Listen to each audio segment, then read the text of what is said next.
Hello,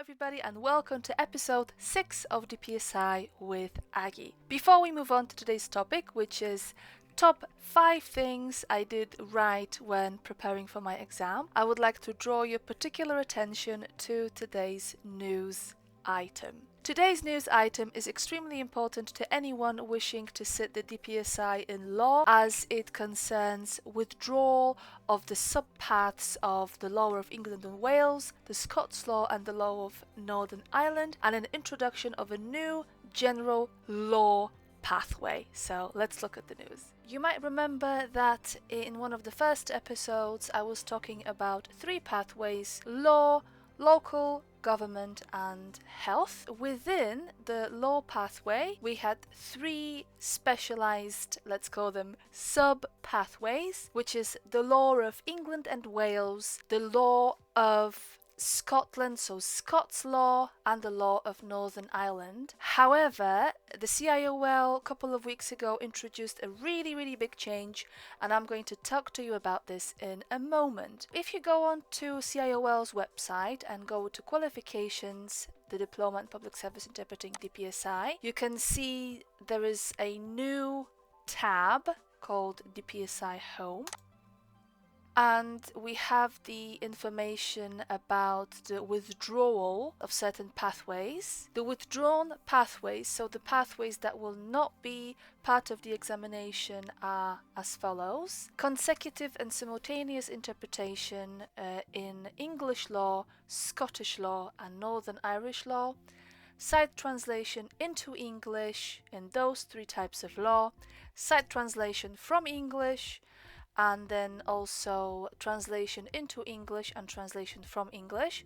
There will no longer be specific pathways for English and Welsh law, so law of England and Wales, the Scottish law and Northern Irish law, and these are going to be replaced by a unified law pathway. Now, important thing is that for those of you colleagues who have sat the exam already in any of those 3 pathways, you will still be able to complete your qualification. So if, for example, you were not as successful as you would have wished in one of the units and you still have that unit outstanding to pass, you will be able to achieve that qualification within the specified completion time frame, which I know is 3 years. The CIOL is giving this reason for this decision. They claim that the candidates for Scottish and Northern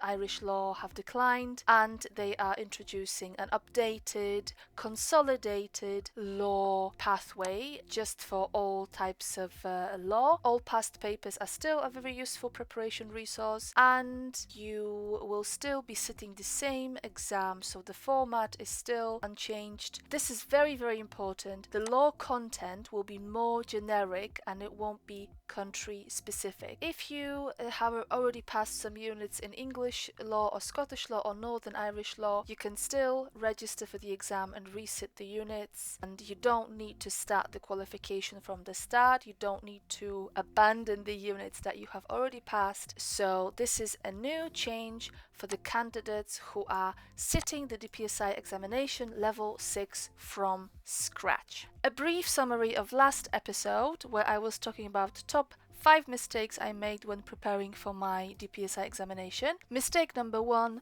rushing with exam and course and not giving myself enough time to go through the whole material without basically putting too much pressure on myself. Mistake number 2, working a normal day before the exam, so just before the exam, and not taking some time off to clear my head, relax and unwind. Putting too much pressure on myself and being extremely focused on the information and the knowledge and the expressions, vocabulary, etc. needed for the exam, and not taking time to explore the creativity of interpretation, the playfulness of interpretation, and the actual joy that you get from interpreting and rendering one thing in many different ways. Not doing anything for fun, so cutting down on leisure, gym, going out and socializing, partially because my study buddy was unable to practice on many days or during the day. Also, sharing my exam plans with too many people, and then my confidence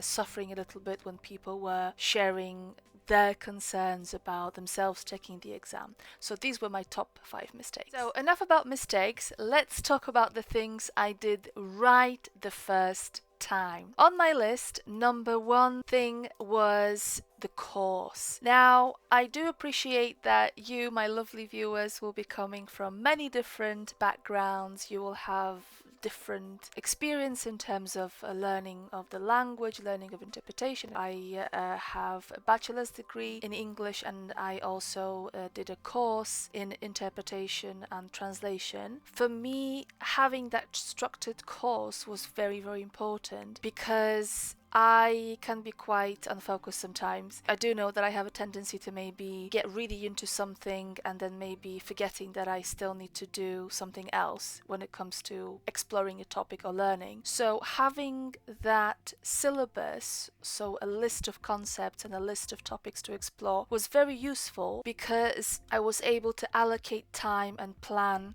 when I would be moving on to the next topic, how I'm going to be gathering materials to learn the topic, and also I had that final point inside, so I knew that after completing all the modules there will be an exam. So I strongly recommend, even if it might be a course that is not an attended course, so for example it could be a self-study course where you just buy a packet of materials, resources which are structured for you to explore in your own time at your own pace, or maybe a partially attended course, some self-study and some sessions face-to-face. But I would seriously consider purchasing a course or enrolling yourself on a course, because that way you know that you're not going to miss out anything that's vitally important. So to have that structure of learning, I recommend going on a course. When I was doing my course, I was paired with a study buddy, an interpreter who interprets Polish into English and vice versa, who had comparable number of years of experience to mine, so we were roughly on the same level when it came to subject matter knowledge and language skills and interpreting skills. And it was extremely valuable because we were able to discuss topics together and, most importantly, go through the past examination papers together, practice live interpretation, practice live site translation. We did translations, and we also got someone who is a practicing linguist, and I will be talking about this as well, to look over our translations and give us feedback. But it was just so valuable to have someone to share this whole experience of preparing for an exam, someone who was in a similar situation, in the same situation to mine, wishing to do as best as they could for the exam. I think regardless of how you are preparing, whether you are attending a course face-to-face or doing self-study, I would very, very highly recommend finding yourself a study buddy, even if it's just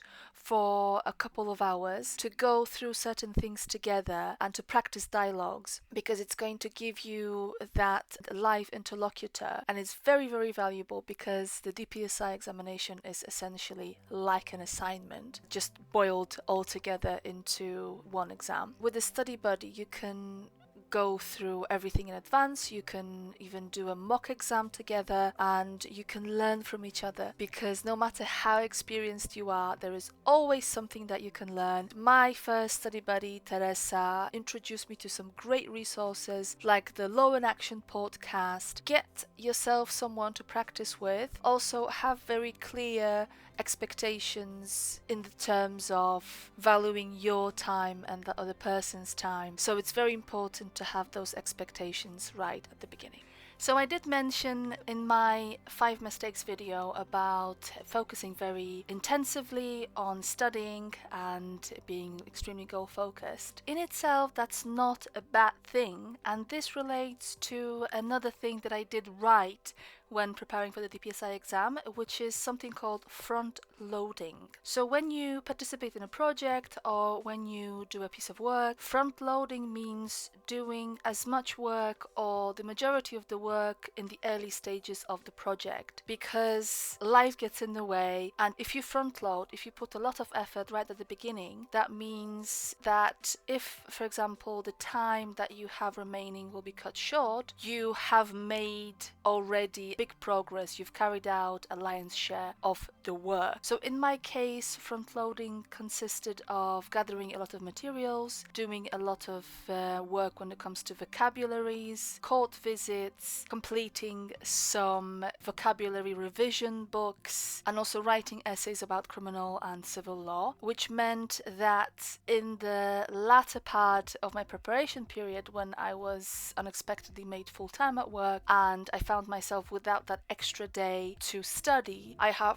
already made a lot of progress. I had already spent a lot of time on preparation and practice. This is something that I would also recommend, because if you do a lot of arduous work like creating your own vocabularies, preparing a lot of things in advance, you have already created a lot of knowledge base and you already made a lot of progress, then you can revise and build on, rather than leaving a lot for the later part, thinking, oh, I still have time. In an ideal world, you would probably want to have steady progress of work, so you do a chunk a week or a day, but it's very, very rarely that this works out that way. Take it from someone who has been a working linguist for, it's going to be 11 years this year. Even with the best of plans, best of safeguards,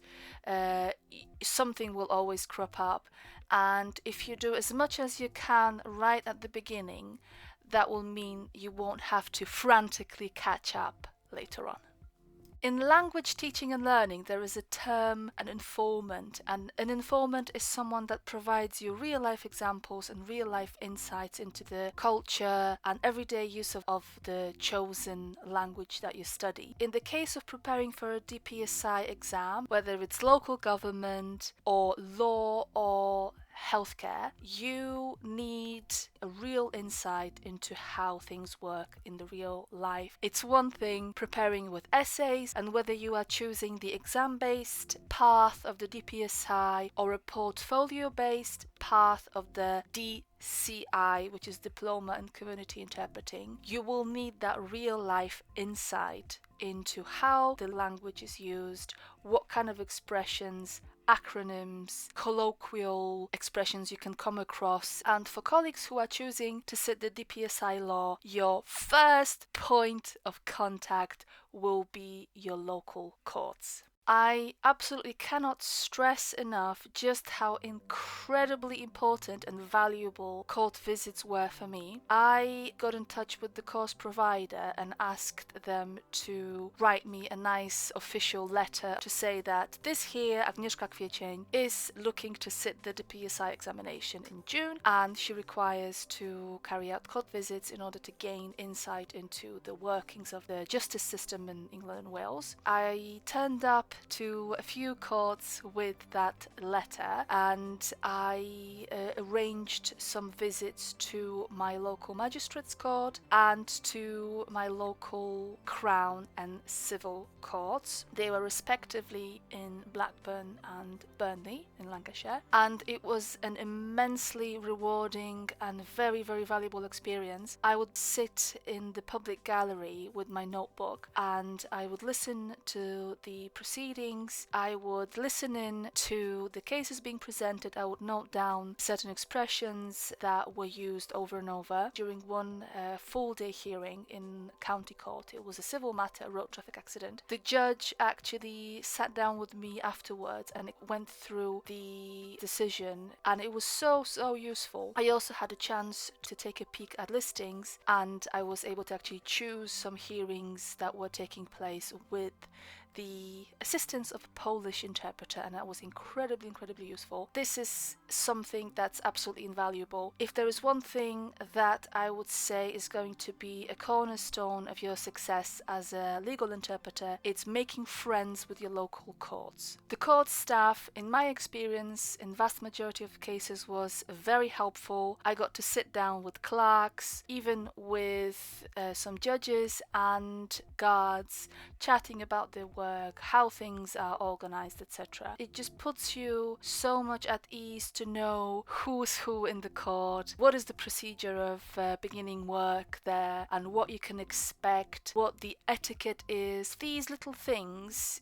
can really help you in this extremely competitive market, because if you are seen as someone who is very dutiful and very passionate about what they do, devoted to becoming a professional interpreter, you will be remembered. You can start building a relationship with your local courts, which will lead to more pleasant and friendly atmosphere going forward once you've successfully passed your DPSI exam and once you've started to visit courts to carry out interpreting assignments. So in essence, make time and plan for visits in Crown, civil and magistrates courts. Certain hearings are public, they are open to the public, but I would make a point of explaining who you are, especially if you're going to take notes, because sometimes if, for example, there are members of the family of a victim or a defendant in the room and there is someone strange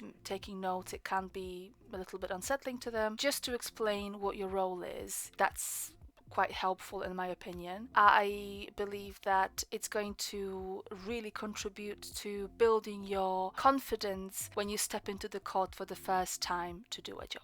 A very important element of preparation for the DPSI is getting some insight from someone who already passed, from someone who is a working linguist. Within my course, I had great opportunities to do just that. One of them was an online seminar carried out by a working linguist who drew our attention to some very important points, for example, managing expectations and being prepared for many different topics in the course of working as a public service and community interpreter. The second session was a face-to-face session with a practicing linguist from Liverpool who walked us through some fatal errors and some key things to remember about when preparing for the exam and when sitting the exam. And it was incredibly useful. I was also lucky enough, this was again provided within the course, to have my translations looked at by a working linguist, and I received some feedback, and also she assisted us with some practice. So even if you do have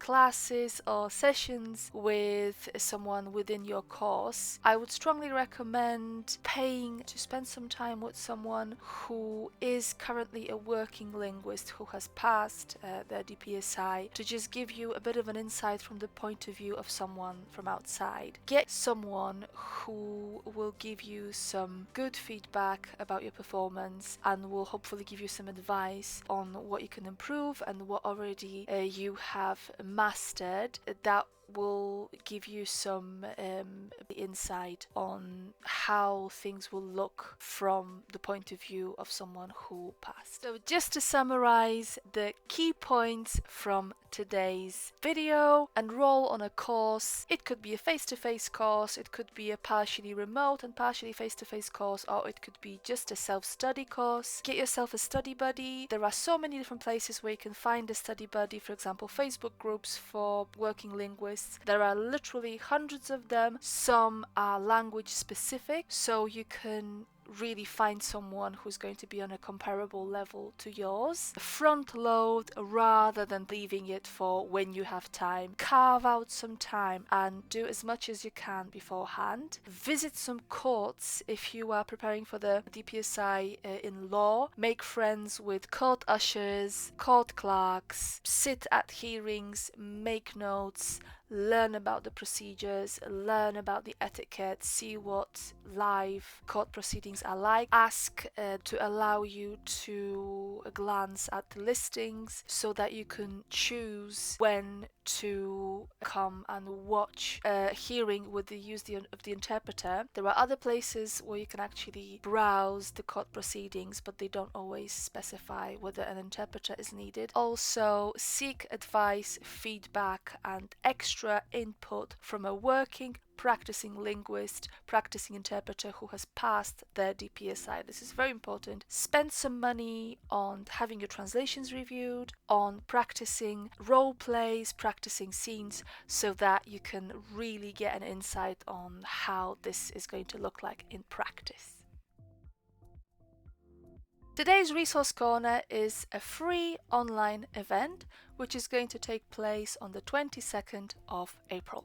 This event is organised by the Scottish Society of the Chartered Institute of Linguists, and the person presenting it is Dr. Kirsty Heimel-Morgan, a conference, business and legal interpreter and an esteemed teacher and trainer with many years of experience. She's an author of this very useful book, and her session, An Introduction to Note-Taking for Public Service and Community Interpreters, is going to be giving some insight into useful basics of note-taking, and she's going to give us some generic guidelines on how to take notes in public service context. This session is going to take place at 10 a.m. and you can register for this session on the CIOL's website, and you can find the link in the description of this video. Thank you so much for watching. If you like this video, please subscribe, share it with your friends and colleagues. Until next episode,